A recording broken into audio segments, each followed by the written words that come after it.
Welcome to Guide Guru. We hope this video helps. You're ready. Start now by confirming two things. Your phone's fingerprint sensor is set up and Snapchat is updated. Open Snapchat and tap your profile at the top left. Next, tap the gear icon to open settings. That moves you directly into app controls instead of wandering menus. Once done, scroll to privacy controls and prepare to select App Lock. This immediate action saves time and ensures you won't be blocked later by missing device configuration. Now enable App Lock. Under Privacy Controls, tap App Lock and choose Fingerprint as your method. You'll see an on-screen fingerprint prompt. Press your registered finger to pair Snapchat with the sensor.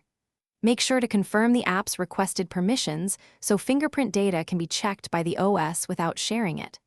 Once the fingerprint registers, pick an auto lock interval. Immediately 1 minute or 5 minutes, so Snapchat locks according to how fast you need access versus privacy protection. Finish by testing. Exit Snapchat and reopen to trigger the fingerprint prompt. This confirms success.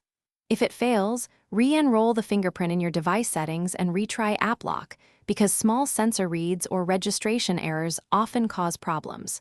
Once you've re-registered, make sure Snapchat has needed permissions and then restart the app.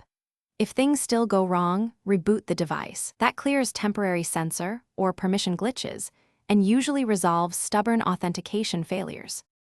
Thanks for watching. Consider subscribing if we helped you today.